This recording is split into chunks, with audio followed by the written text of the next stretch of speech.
Ah, Little Rock. Rock City, the city beside the river. A little big city in the middle of Arkansas with the Arkansas River running through it. A place of great beauty, southern hospitality, and of fierce pride in the state. It's time for celebration. The name of the event, LITFest, taken from the designation of the Bill and Hillary Clinton National Airport, which shows up on the flight monitors as LIT. The festival is set for October 7th through the 9th, but as it draws near, there is almost no information about the actual festival. Ashanti is set as the headliner, but almost no one else is known. Then on October 4th, LITFest is canceled. The mayor, Frank Scott, says the festival was canceled because of divisive politics. The city manager, Bruce Moore, says that Think Rubix is withholding sponsorship money that is supposed to go to the city. He initiates a stop payment procedure for the $30,000 that the city has already paid Think Rubix. And just like that, LITFest burns to the ground.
It's January 2019. Frank Scott Jr. has just become the first black mayor that Little Rock has ever elected.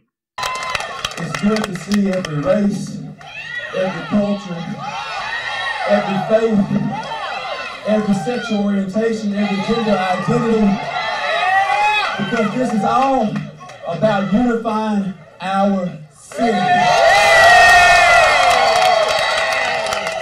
It's a great day for the city of Little Rock, but the scandals begin almost immediately. The mayor, under the advice of the interim police chief, begins paying $500,000 a year for security. He uses his city credit cards to pay for things as well. $2,000 for dinner? Yep. $2,700 for another dinner at the same restaurant? Yes, please. $1,200 at a steakhouse? Yummy yum. $2,800 for an unknown Amazon delivery?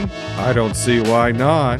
And then in February of 2022, Scott makes his best investment to date. He pays $49,000 to A Squared, a company run by his friend and campaign financial contributor Gerald Alley that was literally formed the day before the deadline for RFQ is up. Even stranger, in the meeting reading the different RFQs, A Squared is not even mentioned.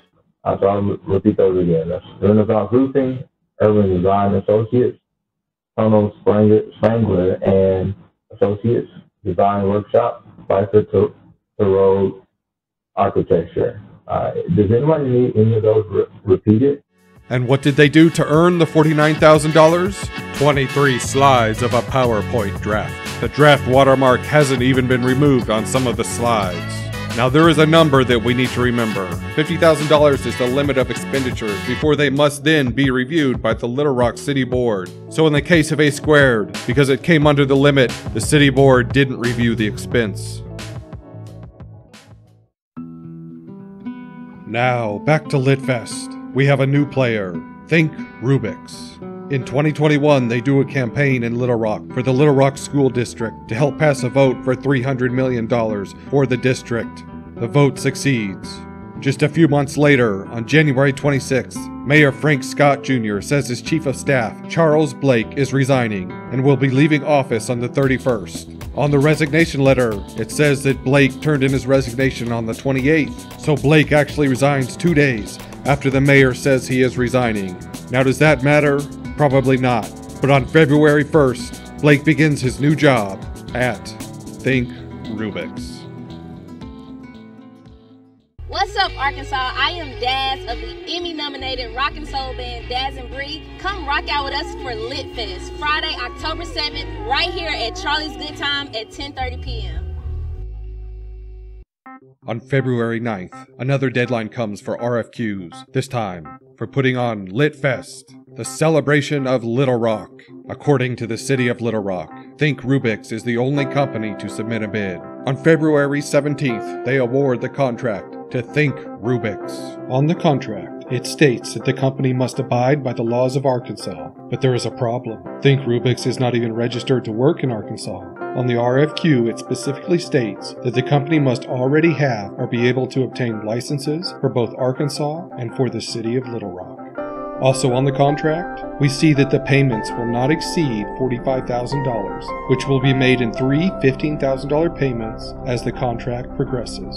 Now, we remember the $50,000 limit for spending to have to be approved by the board, so this falls under that amount and does not need board approval. So Think Rubix is awarded the contract, a payment structure, and a timeline in which they have to present what they have been working on to the city. Don't worry, they never do.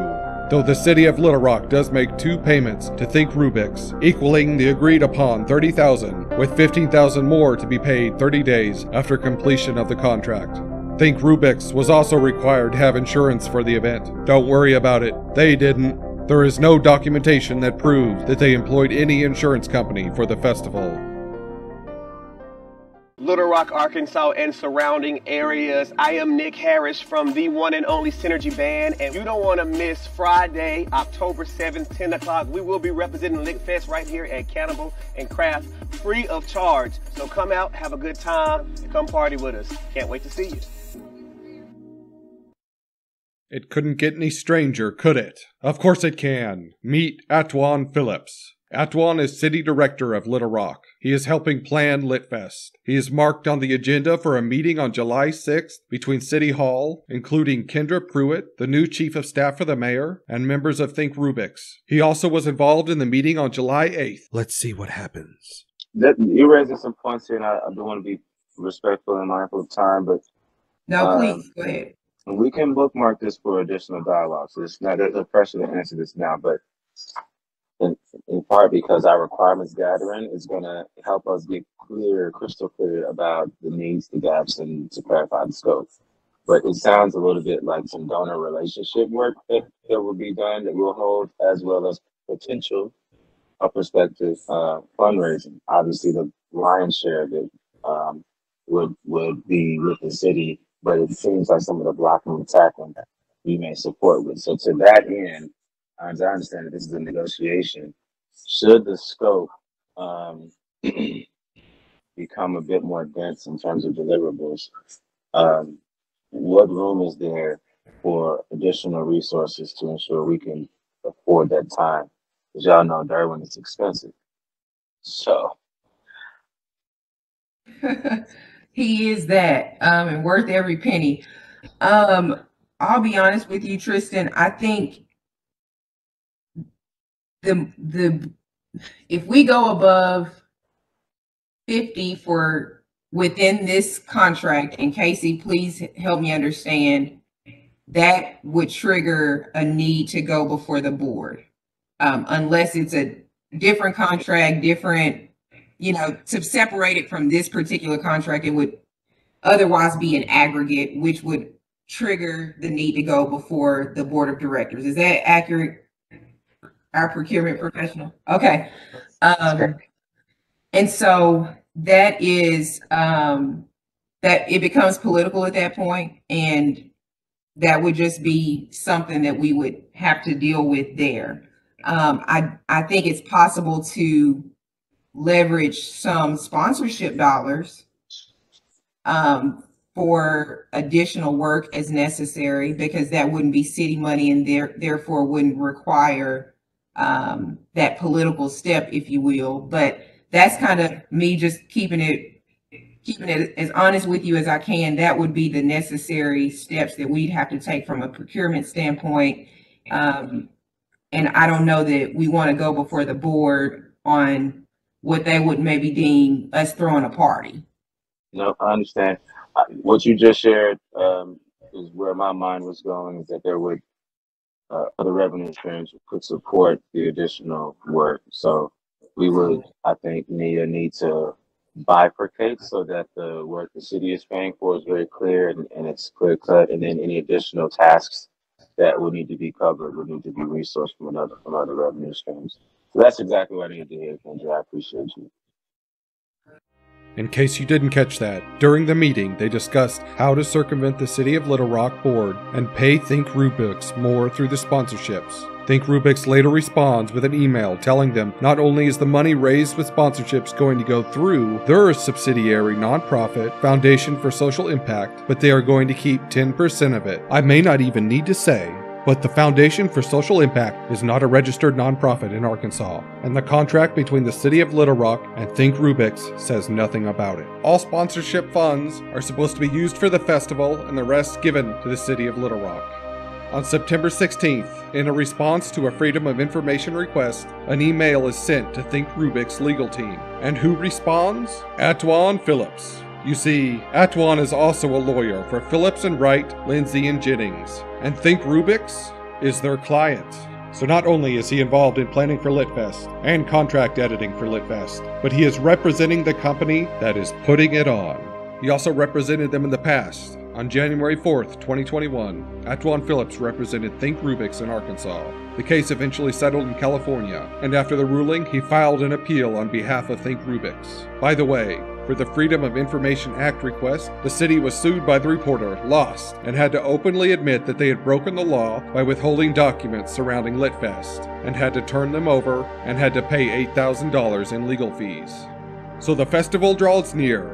With the contract not being fulfilled by Think Rubix, City Manager Bruce Moore calls the pig dead, saying no city funds have been deposited by Think Rubix, and he terminates the contract.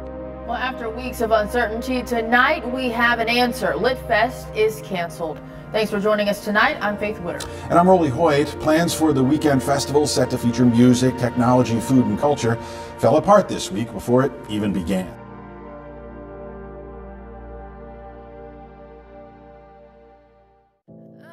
The same day, Axon, the headline sponsor for LITFest, drops its sponsorship. Vice Mayor Lance Hines asked for an investigation, as numerous documents relating to LITFest were found to have been deleted. Tristan Wilkerson, Think Rubix's managing principal, claims sponsors will be refunded, though we know that at least $32,500 for booking Ashanti is long gone.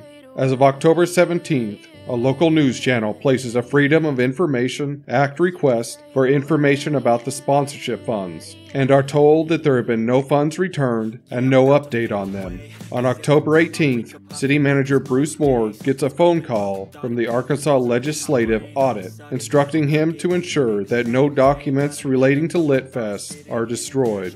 On November 9th, 2022, Frank Scott Jr., Associate Pastor and incumbent mayor, is re-elected mayor of Little Rock, Arkansas. To this place, you wanna love me? Well then baby, I have a taste. All the highs and the lows, no you'll never be the same. I don't really wanna hurt you, but I can't control the pain. If you're sticking by my side, maybe we could be okay. Okay, maybe you could be the change I need today. I promise that I've never felt this way. I really hope that you will choose to stay through all the pain. I know you told your friend you're not okay, and tell me what's wrong and why you never said you felt that way. And guess you're trying to stay strong and fake a smile until I look away.